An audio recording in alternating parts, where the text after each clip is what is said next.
ভক্ত যারা হবে দেখবেন বাবা তারা খুব একটা ভিড় ভাট্টা পছন্দ করে না, তারা সব সময় চাই বাবা একাকী থাকতে। আর যেদিন বাবা দেখবেন তোমার একাকী থাকার অভ্যাস হয়ে যাবে, মনে রেখো ভগবানের কিঞ্চিৎ তোমার উপরে কৃপার বাড়ি আছে। যার জন্য পরম বৈষ্ণব বেছে নিয়েছে বাবা কেদারনাথ বদ্রীনাথ, যেখানে কোনো গন্ডগোল নাই, একেবারে নিরজন। মনে রাখতে হবে নিরজন জায়গা না হলে কৃষ্ণ ভজন হয় না। ভজন যখন করতে যাবে তোমাকে নিরজনে, লোকালয়ে নাম হবে, বাইরের নাম, ভিতরের নাম হয় না। ভিতরের নাম করতে গেলে তোমাকে নিরজন জায়গা যেতে হবে, কৃষ্ণের প্রতিচ্ছবির হৃদয়ে ধরিতে হবে। যদি একেবারে নয়ন জলে কৃষ্ণ তোমার খোলাম বলে, যদি কৃষ্ণ চরণ সারি করে তুমি একেবারে ভজিতে পারো, সেদিন তোমার ভজন সাধন সঠিক হবে। তাই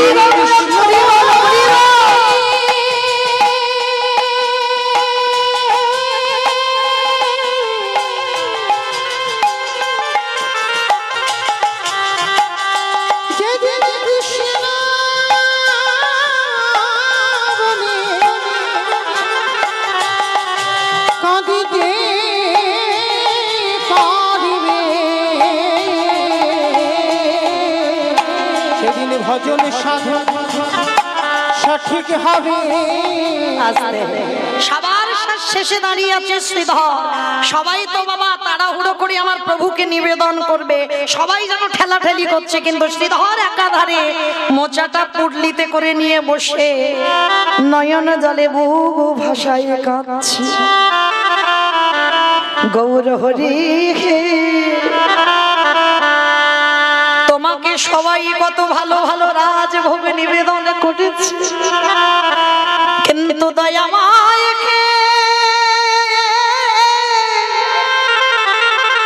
তোমার দেবার মতো আমার কাছে কিছু না। বসে বসে কাঁদছে। একটা কথা মনে রেখো, ভগবান আগে মুখের কথা শুনি না, ভগবানের নাম অন্তরে, আমি অন্তরের কথা শুনি।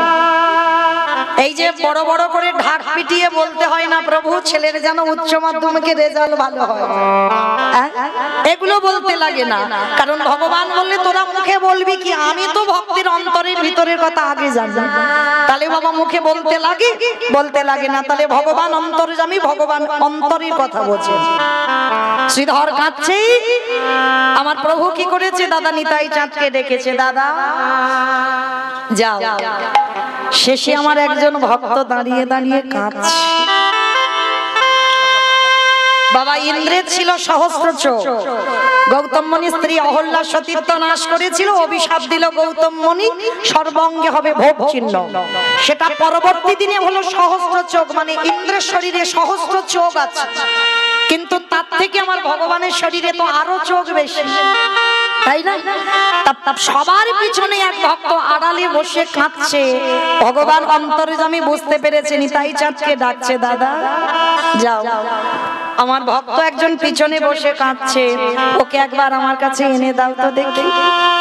তো নিতাই চাঁদ বলছে, ভাই এত ভক্ত তো সামনে আছে, কারোর দেখতে পাচ্ছি না, একেবারে আড়ালে যে আছে তার দেখতে হচ্ছে।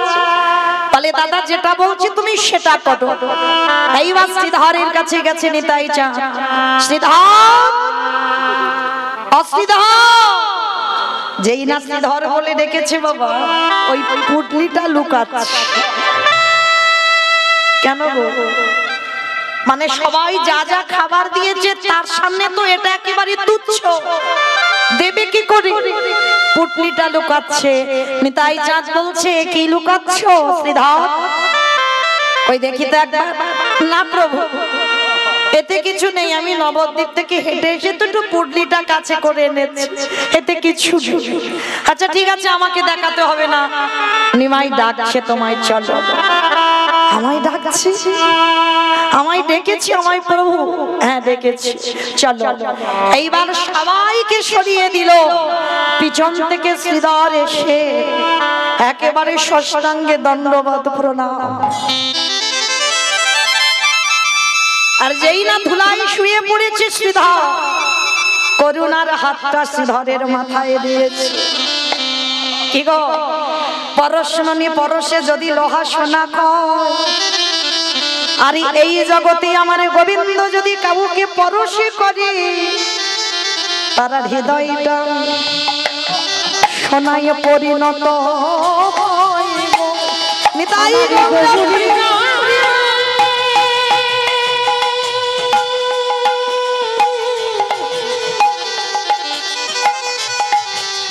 আমারই গৌরী জানে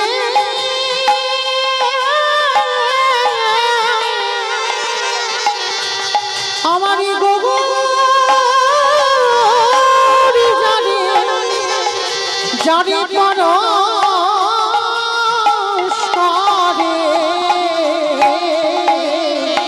তার হৃদয় শোনায় পরিণত হয়। যেই না পরশ করেছে শ্রীধর, ইরে নবদ্বীপে তোর কাছ থেকে শুধু শুধু আনতাম থোর কচু কলা মোচা, খুব তো বলতিস নিমাই রোজ রোজ আমার কাছ থেকে নিয়ে যাচ্ছিস, পয়সা দিস না। তাহলে আজকে আমি চলে যাব, আমি তো সন্ন্যাসী, আমি সংসারে যেতে পারি না, তা আমি তো চলে যাব বৃন্দাবন। তা নবদ্বীপ থেকে দেখ সবাই কত খাবার এনেছে। শ্রীধর, আমি তো তোর কাছ থেকে বাজার করে খেতাম, তুই আমার জন্য কিছু আনিস? ভগবান এত কিছু দিয়েছে বাবা, ওদিকে নজর নাই। কি গো, দিতে শিখতে হবে তো, শুধু ডালা সাজিয়ে দিলে হবে না, তাতে প্রেম ভক্তি মাখানো আছে সেটা আগে ভগবান দেখে। অনেকে অনেক দামি দামি ফল মিষ্টির ডালা সাজিয়ে দিচ্ছে, কিন্তু ভগবান কি সবার কাছে খায়? যে তার হয় ভগবান তার বাড়ি খায়। আগে দেবাটা শিখতে হবে। দেখো শ্রীধর কিছু করে আনেনি, ভগবানের লালসা ওর হাতে খাবে। তা শ্রীধর কি বলছে, কি রে সবাই কত কি খাবার এনেছে, তুই আনিসনি? হে গৌরহরি, তুমি বোধহয় জানো না আমি যে তোমাকে দেব, আমার ঘরে তো কিছু নাই, ভালো করে তুমি জানো। যেই না শ্রীধর ওই পুটলিটা লোকাচ্ছে, ভগবান তো জানি কিছু তো আছে। শ্রীধর কি লুকাচ্ছ? না প্রভু কিছু নয়, এ তো আমি নবদ্বীপ থেকে পুটলিটা এনেছি, এতে কিছু নেই। আবার মিথ্যা কথা বলে। শ্রীধর, এই জগতে সবাই মিথ্যাবাদী, কিন্তু আমি ভাবি নাই তুমি আমার চরণের দাস হয়ে তুমি মিথ্যাবাদী হবে। প্রভু, জগতে সবাই মিথ্যাবাদী। হ্যাঁ সবাই মিথ্যাবাদী, সবাই বলেছিল আমরা পৃথিবীতে গিয়ে কৃষ্ণ দাস হব, কিন্তু সবাই হয়ে গেল মায়ার দাস। ছেলে আমার, মেয়ে আমার, জায়গায় আমার, জমি আমার, বৈভব আমার, বিষয় আমার, সব আমার আমার, কিন্তু এরা কোনদিন বলেনি গয়া একবার পার করে দাও ওই ভবের ঘাটে গিয়ে, আমরা কাউকে চিনিব না, শুধু তোমার চরণ ভজন করব বলে এলো। আমি যার জন্য ওদের কথা রাখতে ধরায় পাঠালাম, বলি ওরা হয়তো কথা রাখবে, কিন্তু রাখলো না। শ্রীধর, সবাই মিথ্যাবাদী হয়ে গেল, সবাই মায়ামোহ জর্জরিত হয়ে আছে, ভুলে গেছে কৃষ্ণ দাসের কথা। আর শ্রীধর, তুমিও মিথ্যাবাদী? না প্রভু, আমি মিথ্যাবাদী নয়। তাহলে দেখি কি এনেছো। ভগবানে জোর করে শ্রীধরের পুটলিটা কেড়ে নিয়েছে, আর কেড়ে নিয়ে দেখছে ভগবানের সব থেকে প্রিয় খাবার মোচা। কি গো, সনন্ধরি বলে যাই, যদি কেউ পারেন একটু করে দেবে। ওই মোচার ঘন্ট খেতে খুব ভালোবাসে আমার প্রভু। আজকের মোচাটা দেখে বলছে, সে কি শ্রীধর, আমি তো এইটা খেতে ভালোবাসি, দেখো এত ব্যঞ্জন আছে, এত মিষ্টি মিষ্টান্ন আছে, তার ভিতরে দেখো এটা আমার কেউ করে দেয়। তাই শোনো শ্রীধর, আমি তোমার হাতের রান্না খেয়ে তবে বৃন্দাবন যাব। প্রভু আমি তো রান্না করে আনবার সময় পাইনি, তাতে কি হয়েছে, এখানেই তুমি করবে। কারণ আমি যতক্ষণ না তোমার হাতের এই মোচা রান্না খাচ্ছি ততক্ষণ আমি বৃন্দাবন যাব না। নিতাই গৌর প্রেমানন্দে। শ্রীধর ছুটে গিয়ে মহাপ্রভুর চরণে আছা রেখে বললে, দয়াবান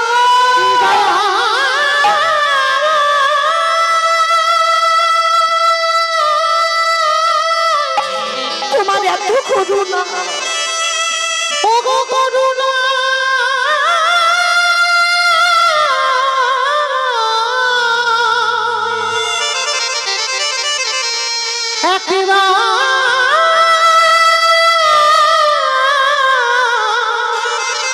কৃপা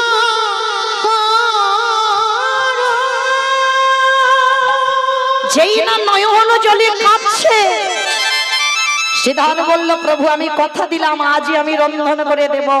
সেই শ্রীধর রন্ধন করলো মোচাটা নিজের হাতে। ভগবান সিংহাসনে বসেছে,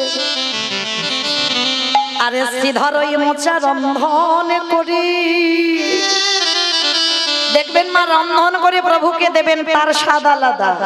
আর ওতে যখন একটা তুলসী পত্র দেবে সঙ্গে সঙ্গে বদলে যায়।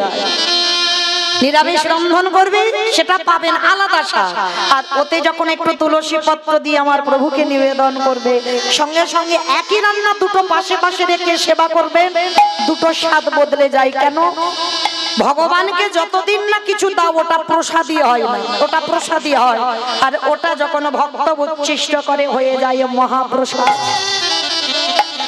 এইবারে নিবেদন করেছে, আর যেই না নিবেদন করেছে প্রভু শ্রীধরকে বুকে ধরে বলল, শ্রীধরি রে, তোর মতো করে কেউ যদি প্রেম ভক্তি দিয়ে আমায় কেউ দিতে পারে, আমি ভগবানে হয়ে কি করি জানিস? এই পৃথিবীর যে প্রান্তে আমি থাকি না কেন, আমি ভক্তের দাঁড়ে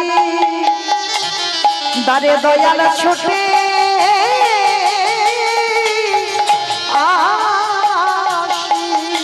তোর মতো করে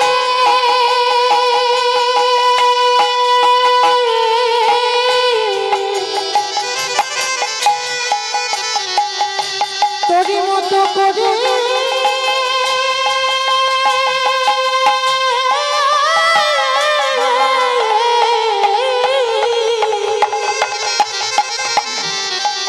তোর মতো করে যদি কেউ ভালোবাসিতে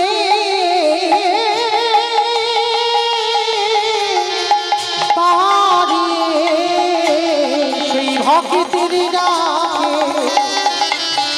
আমি দয়ার ছুটি আসি।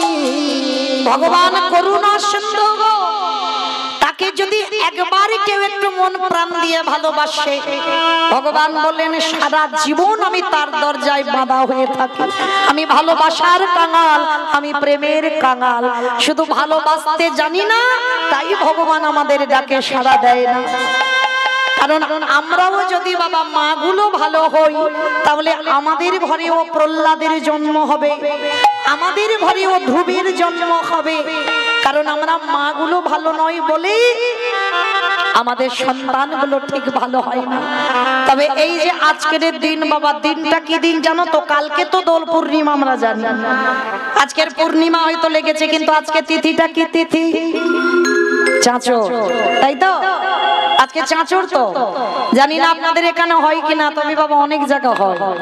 চাঁচরের দিনে একটু খড়ের ভুড় করে জ্বালাতে হয়, সেখানে ঠাকুর মশাই গিয়ে পূজা করে। আর পূজা করে কেন? গ্রামে যদি কোনো অশুভ শক্তি থাকে, এই চাঁচরের দিনে বাবা খড় জ্বালিয়ে পুড়িয়ে যদি ওটাকে পূজা করা যায়, তাহলে নাকি গ্রামে যত অশুভ শক্তি থাকে সেই অশুভ শক্তি নাকি নষ্ট হয়ে যায়। অনেক জায়গা নিয়ম আছে, 24 পরগনা একটু কম, তবে মেদিনীপুরের দিকে বেশি, বাইরের দিকে বেশি হয়। এই আজকের দিনে বাবা বিশাল বড় একটা অনুষ্ঠান হয় চাঁচরের দিনে। কেন এই অনুষ্ঠানটা বাবা আজকের দিনে আমরা পালন করছি না, সেই সত্যযুগ থেকে পালন হয়ে আসছে। যারা শাস্ত্র জ্ঞানী, যারা তথ্য জ্ঞানী, তারা অবশ্যই করে জানবেন যেদিন প্রহ্লাদ মহারাজকে অনেক করে মারার চক্রান্ত হয়েছিল বাবা, কিছুতে মরছিল না। পাগলা হাতির পায়ের তলায় ফেলে দিচ্ছিল, ছেলে মরে না।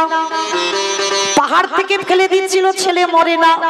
বিষধর সাপের মুখে ঠেলে ফেলে দিচ্ছিল, ছেলে মরে না। তো যখন কিছুতে মরছে না ছেলে, তখনই বাবা ওই হিরণ্যকশিপুরের একটা বোন ছিল যার নাম হোলিকা রাক্ষসী। এই হোলিকা রাক্ষসীকে বাবা ডাক দিয়েছিল হিরণ্যকশিপুর, হোলিকা যাও, এক্ষুনি এই মুহূর্তে তুমি আমার প্রহ্লাদকে পুড়িয়ে মারবে।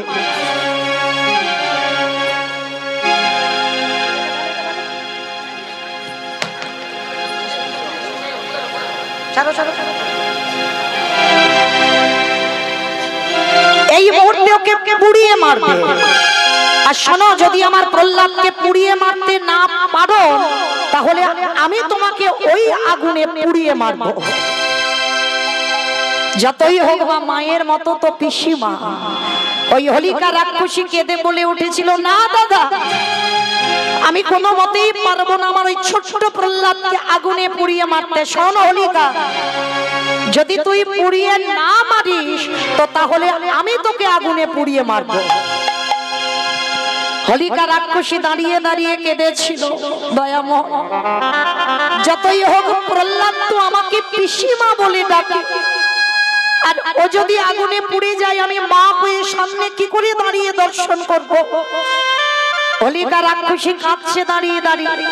ছোট্ট 5 বছরের প্রহ্লাদ ছুটে এসেছে, ছুটে এসে পিসিমার গলাটা জড়িয়ে ধরে বলছে, ও পিসি, পিসি কি হয়েছে পিসি, তুমি কাঁদছো কেন? খোকা রে, তোর বাবা আমার উপরে আদেশ দিয়েছে তোকে আজকের আগুনে পুড়িয়ে মারতে হবে। পিসি, তো এই জন্য তুমি কাঁদছো? তুমি কেঁদো না পিসি, না আমি তৈরি হয়ে আছি। আমার বাবা আমাকে কত রকম করে মারতে চাইলো, কখনো পাগলা হাতির পায়ের তলায় দিল, কখনো আমার মার হাত থেকে আমি বিষের নাড়ু খেলাম, কখনো বিষধর সাপের মুখে ফেলে দিল, কখনো পাহাড় থেকে ফেলে দিল, আমি মরি না। পিসি, আমি বলছি আমার কিছু হবে না, তুমি আমাকে পুড়িয়ে দাও। না না খোকা, না ও কথা বলিস না, আমি তোকে পুড়াতে পারবো না। পিসি, তুমি যদি আমাকে না পোড়াও তাহলে আমার বাবা যে তোমাকে পুড়িয়ে দেবে। হোলিকা কাঁদছে দাঁড়িয়ে দাঁড়িয়ে। জ্বলন্ত আগুনটা খড়ের ভুর ভুরে জ্বালানো হয়ে গেছে। হিরণ্যকশিপুর আদেশ দিয়েছে প্রহ্লাদকে পুড়িয়ে মারতে হবে। আগুনটা দাউ দাউ করে জ্বলছে, আর হোলিকা প্রহ্লাদকে জড়িয়ে ধরে আছে। যাস না বাবা, যাস না ওই আগুনে, ওই আগুনে গেলে তুই তো পুড়ে মরে যাবি। পিসি, দেখো না আমার কিছু হবে না, আমার সঙ্গে তো আমার হরিবন্ধু আছে। কত বিশ্বাস দেখে ওই ছোট্ট প্রহ্লাদ কারোর কথা না শুনে বাবা, যেই না ওই জ্বলন্ত আগুনটা দাউ দাউ করে জ্বলছে, আর প্রহ্লাদ কিছু না বলে ছুটতে ছুটতে গিয়ে একেবারে জ্বলন্ত আগুনে ঝাঁপ দিয়েছে। আগুন দাউ দাউ, আগুনটা দাউ দাউ করে যখন জ্বলছে, আর ওই আগুনের মাঝখানে যখন প্রহ্লাদ দাঁড়িয়ে আছে, আর প্রহ্লাদ দাঁড়িয়ে দাঁড়িয়ে বাবা দর্শন করছে, হোলিকা রাক্ষসী কাঁপছে, আর প্রহ্লাদের সর্বশরীরটা আশেপাশে আগুন, কিন্তু প্রহ্লাদের গায়ে একটাও আগুন লাগছে না। আর হোলিকা রাক্ষসী দেখছে প্রহ্লাদ আগুনে জ্বলছে। দেখি আমি মা হয়ে দাঁড়িয়ে আছি আর আমার প্রহ্লাদ পুড়ে যাচ্ছে। প্রহ্লাদকে বাঁচাবার জন্য হোলিকা ছুটে গিয়ে প্রহ্লাদকে জড়িয়ে ধরছে। আর যখনই প্রহ্লাদকে জড়িয়ে ধরলো, ওই প্রহ্লাদের সর্বদেহটা বাবা আগুন লেগে হোলিকা রাক্ষসীর দেহেতে আগুন লেগে গেল। হোলিকা রাক্ষসী দাউ দাউ করে জ্বলছে, কিন্তু প্রহ্লাদের শরীরে একটাও আগুন লাগছে না। প্রহ্লাদ দাঁড়িয়ে দাঁড়িয়ে কাঁদছে, দয়াময়, এটা তুমি কি করলে? তুমি না ভক্ত বাৎসল্য ভগবান, আমার পিসি আমাকে বাঁচাতে এসেছে, আর আমাকে বাঁচাতে এসে আমার পিসি পুড়ে যাচ্ছে, তুমি কি দেখতে পাচ্ছ না? এদিকে হোলিকা রাক্ষসী পুরছি আর ওদিকে ভগবান মুচকি মুচকি হাসছে। প্রহ্লাদ কাঁদছে, প্রভু তুমি এটা কেন করলে? আমার জন্য আমার পিসিকে কেন মেরে দিলে? দেখো আমার পিসি কেমন আগুনে জ্বলছে, ছটফট করছে। তুমি কিছু তো করো। তুমি যদি মনে করো আমার পিসিমাকে বাঁচাতে পারো, বাঁচিয়ে দাও না প্রভু। ভগবান হাসছে। ছোট্ট প্রহ্লাদ ছুটে গেছে ভগবানের চরণে, বাঁচাও না প্রভু আমার পিসিকে। ভগবান হাসছে আর বলছে, প্রহ্লাদ আমি যদি তোর পিসিকে আজকের বাঁচিয়ে দিই, তাহলে তোর বাবা কি তোর পিসিকে ছাড়বে? তোর বাবাই তো তোর পিসিকে পুড়িয়ে মেরে দেবে। তাই শোন, আজকের তোর পিসি তোর মতো ভক্তকে পরশ করে প্রাণ হারালো। প্রভু আমার পিসিকে তুমি কৃপা করবে না? করব বলেই তো আজকে তোর মতো ভক্তের পরশে মেরে দিলাম।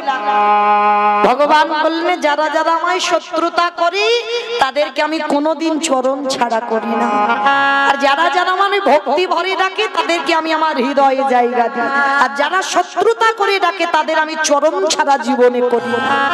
তো তোর পিসি তো আমায় শত্রুতা করে ভালোবেসেছে, তার জন্য তোর পিসিকে আমার চরণ ছাড়া করলে হবে না। আমি আশীর্বাদ দিলাম তোর পিসি উদ্ধার হবে। তোর পিসির নাম অনুসারে কালকের দিনটার নাম হবে হোলি। আর শোন, আজকের এই যে দিনে তোর পিসি আগুনে পুড়ে দেহ রাখলো, আজকে থেকে জগৎ সংসারে যদি কোনো ভক্ত আজকের দিনটাকে স্মরণ করে ঘরের ঘুর করে ভগবানকে স্মরণ করে যদি আগুন জ্বালিয়ে দেয়, গ্রামে যদি কোনো অশুভ শক্তি থাকে সেই অশুভ শক্তি নাকি ওই আগুনে পুড়ে বিনষ্ট হয়ে যায়। তাই গৌর প্রমাণ।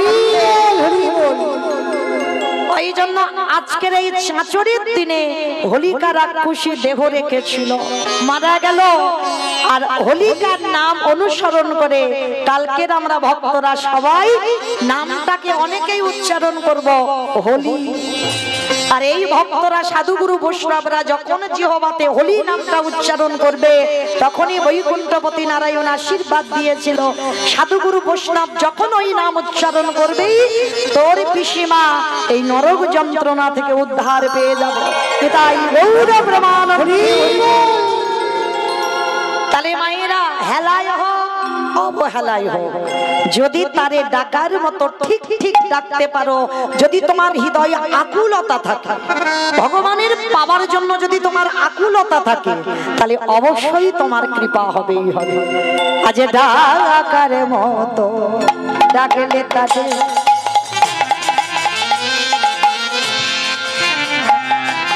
আমারে ভগবান থাকিতে পারে। আগে ডাকার মতো ডাকলে তাদের আমার ভগবান থাকিতে পারে। তোমাদের বিশ্বাস না হয় ডেকে দেখো তারে। আগে বিশ্বাস না হয় ডেকে দেখো তারে। তোমাদের বিশ্বাস না হয় ডেকে দেখো তারে। তোমাদের বিশ্বাস না হয় ডেকে দেখো তারে। আজ ডাকার মতো ডাকলে তাদের আমার ভগবান কি থাকিতে পারে। ডাকার মতো ডাকলে তাদের। তাহলে প্রকৃত ডাকটা যেন বাবা তোমায় সেই ডাক হয়। এই কথা বলতে গিয়ে বাবা মনে পড়ে গেল, জানো এক ভক্ত ছিল, ওই ভক্তটার নাম ছিল জগন্নাথ। খুব ভালো করে মন দিয়ে শুনবেন বাবা, ভক্তটির নাম ছিল জগন্নাথ। আর ওই জগন্নাথ ভগবান বিশ্বাস ছিল না, ভগবানকে কোনোদিন ভালোবাসতো না। তাহলে ভালোবাসতো কাকে? তার বউ ছিল, যার নাম ছিল কিশোরী। তার বউয়ের নাম ছিল কিশোরী। আর যারা বৃন্দাবন দর্শন করেছেন আমার শ্রীমতী রাধারানী লাডলিজিকে কি বলে? কিশোরী বলে ডাকে। ব্রজবাসীরা আমার বিনোদিনীকে কিশোরী বলে ডাকে। আর এই জগন্নাথ কাউকে ভালোবাসতো না, ভালো যদি বাসতে হয় একজনকে ভালোবাসতো, তার বউ কিশোরীকে। এতটাই ভালোবাসতো বাবা, জগন্নাথের ব্যবসা ছিল একটা মুদিখানা দোকান। ভালো করে শুনবেন মা, বড় চৈতন্যের কথা। তা এই জগন্নাথ ব্যবসায়ী ছিল বাবা, কিন্তু সারা দিনের মধ্যে ও ইচ্ছা করে বারবার বাড়িতে চলে আসতো। কেন? তার বউকে এত ভালোবাসতো যে সারা দিনে যদি 2-4 বার তার বউর মুখ দেখা না হয়, তার ব্যবসা বাণিজ্য বাবা সব মাথায় উঠে যাবে, আর কিছু ভালো লাগবে না। মানে ভগবান বিশ্বাস নয়, ছেলে মেয়ে কাউকে ভালোবাসে না, শুধু তার বউকে এত ভালোবাসে। সারা দিন বাবা একটাই মন্ত্র জপ করে, শুধু ওই কিশোরী কিশোরী কিশোরী কিশোরী। সারাদিন কিশোরী জ্ঞান, কিশোরী ধ্যান, কিশোরী সব। মানে ইচ্ছা করে করে বাবা দোকানে হয়তো কিছু জিনিস ফেলে যায়নি বাড়িতে, কিন্তু ইচ্ছা করে বউকে দেখবার জন্য বাবা আবার বাড়িতে আসে, আবার বউকে দেখে আবার দোকানে চলে যায়। এইভাবে দীর্ঘদিন চলছে। আর এই কিশোরী নামটা এত জপ করে, ভগবান মনে মনে ভাবছে দেখা যাক ভক্তকে একটু পরীক্ষা করে, এ তো আমায় ভালোবাসে না। যেমন বাবা মর্তের মাটিতে সতী অনুসুয়া কোনদিন ভগবান ভালোবাসেনি, কিন্তু ভালোবেসেছিল তার স্বামী অত্রিমণিকে। মানে একটাই মন্ত্র জপ করতো, ওম পতি পরমেশ্বরায় নমঃ। আর এই মন্ত্র জপ করে বাবা ব্রহ্মা বিষ্ণু মহেশ্বর 3 দেবকে পুত্র রূপে কোলে পেল অনুসুয়া মা। ঠিক তদ্রূপ আজকে জগন্নাথ তার বউ কিশোরীকে এত ভালোবাসতো, তো আমার ভগবান জগন্নাথ মনে মনে ভাবছে বাহ, এ তো কোনোদিন আমায় ভালোবাসে না, কোনোদিন আমার নাম জপ করে না, কিন্তু ছোটবেলা থেকে ওর বাবা মা ওর নাম দিয়েছে জগন্নাথ। যাই তাহলে একটু ভালো করে ঘষে মেজে দেখতে হয় ও কতটা ভালোবাসে ওর বউকে। সে আমাকে নাই ভালোবাসো, তোর বউকে কতটা ভালোবাসে দেখা যায়। তো বাবা ওই যে বললাম জগতে যা যা কিছু ঘটনা ঘটে তারই চিত্রপটে। কেউ যদি মনে করে বাবা অমুকের জন্য আমি দুঃখী হয়েছে, ভুল কথা। এইটা কোনোদিন ভাববেন না বাবা। কেউ কাউকে সুখ দিতে পারে না, কেউ কাউকে দুঃখ দিতে পারে না। সুখ দুঃখ তো তোমার কর্মের উপরে নির্ভর করে। তোমার যদি ভালো কর্ম থাকে তুমি সুখী হবে, আর যদি তোমার কর্ম ভুল হয় তাহলে বাবা দুঃখ তোমার মাথায় নামবেই নামবে। সুখ দুঃখ জগতে কেউ কাউকে দেয় না, সুখ দুঃখ দেবার মালিক ভগবান। তো আজকে কি করেছে, হঠাৎ কিশোরী 3 দিনের জ্বর, 3 দিনের জ্বরে বাবা দৈব দুর্ঘটনা, ওই জগন্নাথ রয়েছে তার দোকানে, হঠাৎ দৈব দুর্ঘটনায় কিশোরীর মৃত্যু হয়ে গেল। আর যখনই কিশোরীর মৃত্যু হয়ে গেল, ওই